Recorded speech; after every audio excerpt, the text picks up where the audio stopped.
Oi pessoal, tudo bem com vocês? Como havia prometido, dia 23 lançamos a nossa primeira entrevista com o Dr.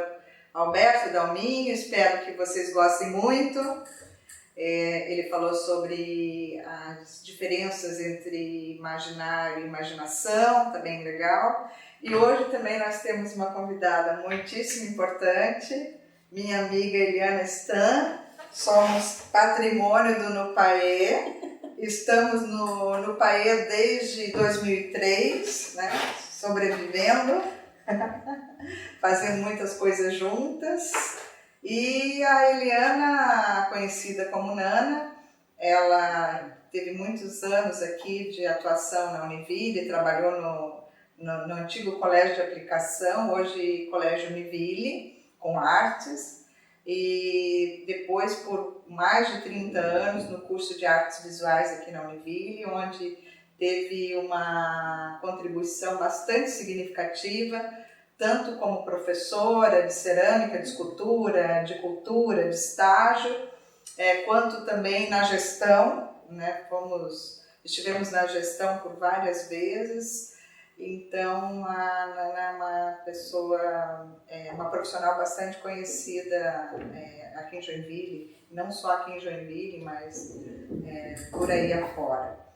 E a Nana também é uma das sócias fundadoras da Aldeia do Sol, que trabalha com as infâncias, da educação infantil aos anos iniciais, depois ela pode comentar um pouco sobre isso. E também é artista ceramista, participa do Barro Expressão, que talvez vocês já tenham ouvido falar. Trouxe até algumas peças aqui, então daqui a pouco vai falar sobre. Então é um prazer muito grande estar aqui com a Nana hoje. E que nós não combinamos nada, como a gente é muitos anos amiga, então a gente vai deixar que a nossa intuição leve a nossa conversa.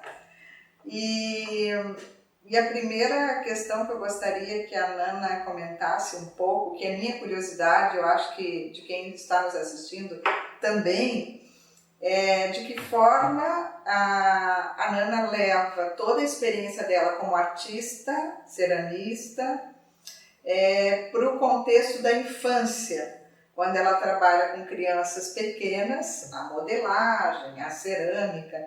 Como é que é esse processo, Nana? Então, na verdade as coisas foram acontecendo na minha vida sem uma programação prévia, né? A cerâmica, eu trabalho com cerâmica há 45 anos, é o tempo de idade do meu filho. E ali eu me descobri assim, apaixonada por esse material. E tempos depois eu relembrei que quando eu morava lá no sul de Santa Catarina, a gente morava num lugar muito pequeno chamado Siderópolis, e lá eu tive uma vivência de ter contato com uma olaria, onde a gente ia lá, porque tinha uma olaria perto da casa onde a gente morava, que era praticamente um sítio, e a gente tinha contato ali com argila, com o barro, né? E quando eu descobri o barro na minha vida, foi por acaso também, assim, surgiu. Fui convidada por uma amiga a fazer um curso e comecei o trabalho. Me encantei e não tinha pensado em trabalhar com educação. Quando surgiu a necessidade de um professor no colégio de aplicação, e foram buscar uma pessoa que tivesse um curso superior. No caso, eu tinha me formado já em jornalismo, que era a minha formação, e me trouxeram para o colégio. E aí eu comecei o trabalho, e eu digo que hoje eu sou contaminada pela grande maravilha que é trabalhar com cerâmica, com crianças. Eu posso estar muito mal, mas eu sempre fico melhor quando eu trabalho com eles, né? E assim, no contexto como ceramista, né, eu também acho que a cerâmica me ajudou a me encontrar como ser humano, como pessoa, como mulher, a entender todo o meu processo de vida. E é o que eu vejo hoje na educação.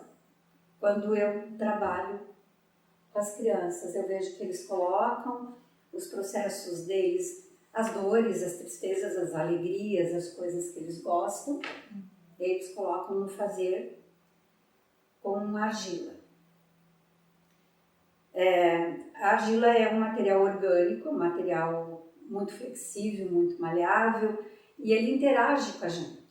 Então, se eu estou cansada, nervosa, etc., provavelmente a minha argila vai endurecer com muito mais rapidez, eu vou ter mais dificuldade de trabalhar com ela, e isso acontece com as crianças também. E Nana, como é que você vê, até pela tua experiência no estágio, na época que você trabalhava, a gente trabalhou juntas com estágio, a argila, a modelagem, não vamos nem entrar na cerâmica, né? Mas a argila, a modelagem, tem uma entrada na escola, principalmente quando eu falo escola, mas eu estou também me referindo aos centros de educação infantil, ou seja, estou me referindo à fase das infâncias, de 0 a 12 anos, pelo menos, né? Como é que você vê isso? E você já destacou alguns benefícios e algumas contribuições do trabalho com a modelagem na infância, mas destaque especificamente as contribuições cognitivas e sensíveis e o que a criança também perde de não trabalhar nas suas infâncias com esse material e nessa perspectiva também artística, estética, enfim. Então, é bem pouco ainda o uso da argila, é um material super barato, super fácil de conseguir. As pessoas, eu fico assim impressionada. Quando a gente fez um simpósio na Aldeia do Sol e eu fiz uma oficina de argila e as pessoas me perguntam onde eu posso comprar argila. Nossa, a gente tem oleiros aqui na região, a região de Joinville é muito rica em argila também. E assim, eu fico bem intrigada, né, do porquê que a argila não é usada com mais intensidade. Algumas pessoas dizem que porque é difícil, porque a argila suja, porque os professores que vêm atrás, depois da aula de artes, reclamam, mas acho que tem solução para tudo. Eu propus esses dias, inclusive, assim, eu uso um tecido em cima da mesa, um tecido grosso, que eu levo para casa para lavar, e tranquilo, não suja a mesa. Então, é muito tranquilo, você pode usar esse material que cobre banco de carro normalmente, dá até para ganhar esse material quem é de escola pública, que o lado contrário você trabalha e tem um plástico, então não vai sujar. E é isso que você falou, né, Silvia, que é uma grande perda, eu acho, não trazer a argila para a escola. Principalmente na primeira infância, eu vejo que isso é fundamental. Até 10 anos, por aí, é muito necessário que eles possam ter contato. Por quê? Porque a argila ela tem essa capacidade de você fazer e refazer. Ela trabalha não só a parte da psicomotricidade, porque no trabalhar com argila, você vai tendo que descobrir, você vai ter que usar força também, né? E descobrir algumas questões assim referentes eu quero deixar um animalzinho com as perninhas em pé, mas a argila ela desmorona. Então você tem que colocar plástico aqui embaixo ou jornal. Isso já são noções de física, noções de matemática, noções de até de química, quando você faz as misturas, né? Então tem todo um potencial assim, de aprendizagem que está embutido, vamos dizer assim, no uso da argila. Além de que a gente vai tá podendo trabalhar com as crianças a questão cultural, outras culturas, né? Eu levo muito eu sou uma colecionadora de argila, naturalmente, né? Com 45 anos, é impossível não ter uma casa cheia de argila e mais não sei quantas caixas de materiais que eu vou recolhendo. Então eu tenho presépio de argila, eu tenho aqui, por exemplo, né? Esse aqui é um apito, né? Que nós compramos juntas até no Recife do Mestre Nado. O Mestre Nado é uma pessoa fantástica, é um artesão que começou a fazer esse tipo, né, de trabalho, potes, e no torno, e ele descobriu a possibilidade dos sons. Ele tem, esse aqui é um dos menores que ele tem instrumentos desse tamanho, ele tem um grupo de adolescentes que tocam com ele. Então ele faz um trabalho social, ele faz um trabalho de grande valia, né? E cultural, porque eles estão divulgando a cultura deles, a música deles, mas usando argila. Ao mesmo tempo, a gente tem o mesmo material de uma cultura incaica. Olha. Né? Que lá eles têm também, eu tenho um todo colorido, eu não lembrei de trazer, ele está na escola. Então são várias possibilidades. Quando eu levo para a escola, eu faço um campo de exposição. Eu jogo um pano preto, às vezes eu pego uns isopor branquinho e vou colocando aquelas coisas diferentes que tem e vou trabalhando com as crianças, mostrando, isso aqui foi feito no Peru, isso aqui foi feito no Chile, né? Olha assim, olha como eles trabalhavam. Então, a curiosidade infantil começa a ser despertada e eles começam a ter vontade de fazer algumas coisas diferentes também, né? Por outro lado, além de toda essa possibilidade, né, dessa expansão cultural, a gente tem o trabalho da criança ir percebendo as suas habilidades. Então ela vai... E sensibilidades também, Sim. Né? Então ela vai despertando. Aqui, por exemplo, tem um trabalho infantil que eu guardo de muito tempo e que é um casal. Eles estão juntinhos, colados, mas enfim, eles se separam também. Então tem todo um contexto aqui que é familiar, de representação familiar, né? Aqui tem um contexto de uma representação de uma história. Então, uma história infantil que foi contada e eles iam produzindo, né? E essa criança então produziu, porque era um personagem que tinha a mão grande. E eu não lembro dos detalhes da história, porque faz muito tempo, mas eu guardei a cerâmica porque eu achei assim, muito rica, né? O quanto as crianças vêm trazendo. E no desenho, ela não tem tanta riqueza às vezes na representação, porque o desenho é mais difícil, é mais complexo, é bidimensional, é mais complexo. Para ele ter uma representação que pareça mais real, ele precisa de muita habilidade técnica, enquanto que na argila não. Na argila ele vai ali modelando e vai sendo representado, né, aquilo que ele está sentindo naquele momento. E esse pézinho? Esse pé é de uma artesã, de uma pessoa que também trabalhou muito tempo com argila e tinha ela fez vários pés.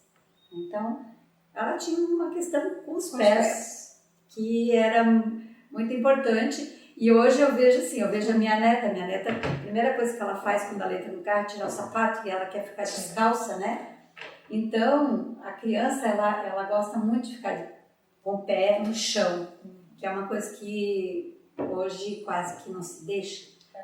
E talvez essa pessoa tivesse essa necessidade, né, de representação dos pés e tal. Claro, a gente tem grandes produtores de imensas esculturas, né, em argila, e mini. Eu tive uma aluna que ela tinha uma capacidade de produzir coisas mínimas, mas mínimas mesmo. Essa criança, ela tinha uma história complicada, ela tinha sido adotada e ela dizia que ela tinha nascido num lixão. E ela produzia muitas cenas de bebês numa situação de aconchego, né? Com caminha, com bercinho, com tudo, mas era tudo mínimo. Porque talvez ela tenha uma representação interna de que aquele tempo foi um tempo difícil, um tempo que ela não teve, né? E então para ela era tudo mínimo.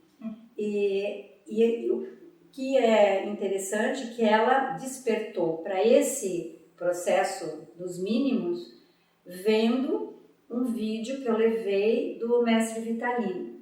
O mestre Vitalino, ele também começou como criança fazendo seus brinquedinhos e acabou sendo levado para uma feira, o trabalho dele foi vendido, ele se entusiasmou, continuou fazendo e ele acabou sendo um artesão super valorizado lá nos idos 70, né? E ele deixou um legado na cidade dele, de Caruaru, de trabalhos com argila. E o que aconteceu? A irmã dele fazia coisas mínimas. E essa criança, quando viu o trabalho da irmã, se identificou e começou a trabalhar. Muito bacana. Então, são coisas assim, você transita, né, entre a expressão interna que a criança traz e a expressão externa, a possibilidade que ele tem de externar os conteúdos. Eu não trabalho com a interpretação, não converso nada sobre isso, eu pergunto. Eu sou uma perguntadora. Isso é muito bom. E aquele pássaro?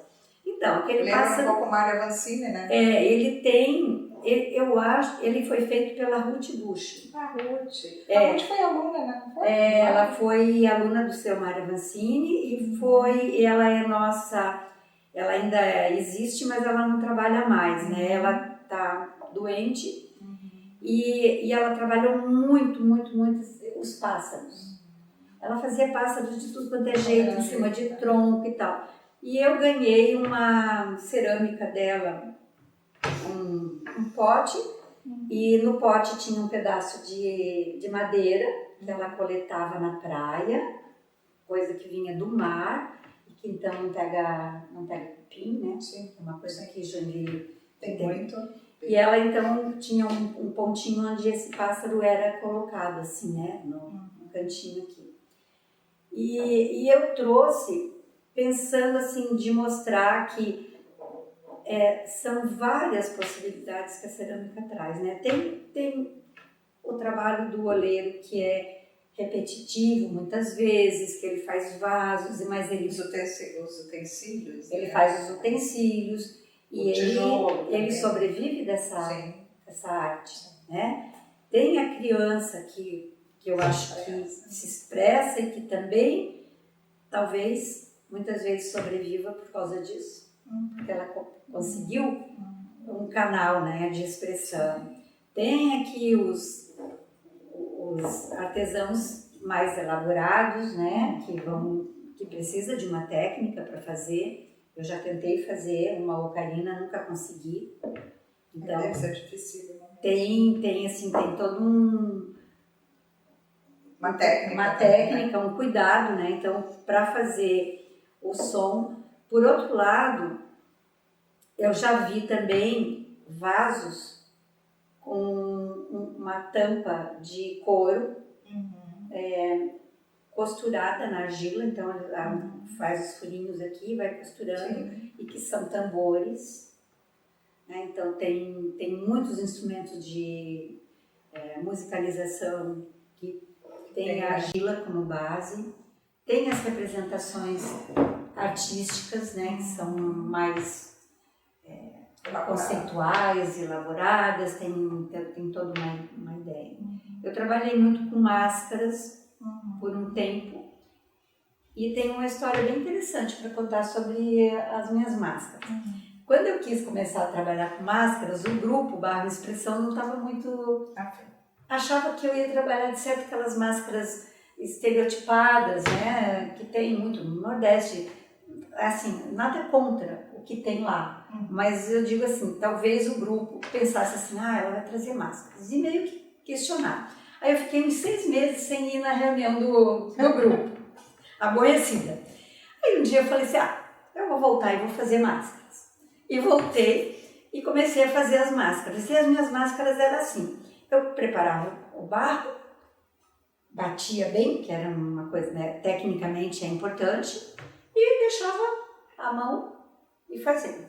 E começaram a sair umas máscaras diferentes, sem um olho, uma boca muito grande, uma boca muito expressiva, e eu não tinha a mínima ideia de onde eu tinha tirado aquilo.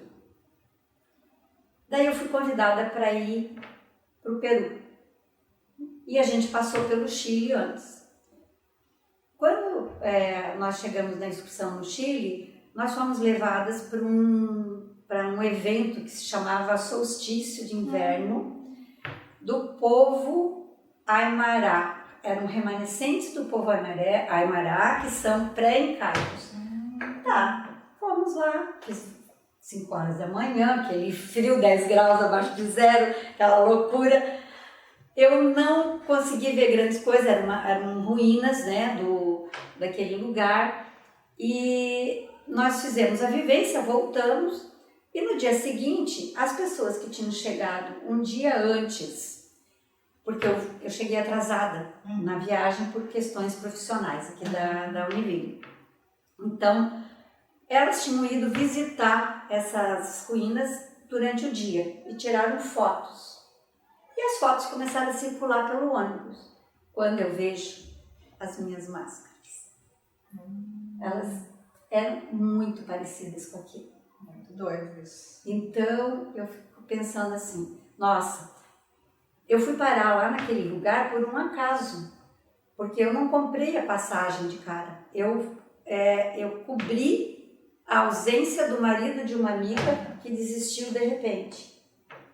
Essa é uma questão que a gente vai precisar voltar a conversar, né? Que nada é por acaso. Aí eu descobri. Nada é por acaso. A gente vai trazer a Nana numa outra oportunidade para a gente falar um pouco desta visão mais holística, desta visão mais intuitiva, né? Que às vezes também de alguma forma é mal vista, né? Mal entendida, mal interpretada, porque não é estudada. Porque quando a gente começa a aprofundar e estudar essas questões, a gente percebe que o conhecimento e a sensibilidade são uno, né? Não há como separar. Então a gente fica aqui a promessa para vocês. E a gente vai voltar a conversar, né, continuando, né, porque a argila também tem essa potência mística muito grande, mítica também. Todos os povos, né? Todos os povos. E a gente então vai voltar nessa questão, trabalhando esse lado mais espiritualizado, né, mais intuitivo, que a Nana tem uma vasta experiência também nessa área. E então a gente agradece muitíssimo, né, a visita da Eliana no nosso canal Incompletudes. A gente sempre aprende coisas com a Eliana. Eu estou há 300 mil anos com ela, mas sempre estou aprendendo. Já fiquei aqui matutando um monte de coisas que depois que desligar aqui eu vou perguntar. Né? Mas é sempre muito interessante, até porque a gente se identifica bastante como pessoa, né? No movimento do pensamento e tudo. Então é isso. Daqui a 15 dias voltamos ao canal Incompletudes e muito provavelmente o tema a ser tratado na próxima entrevista é sobre o currículo do território catarinense, especificamente trazendo as questões da educação infantil, da infância, que muito também nos interessa.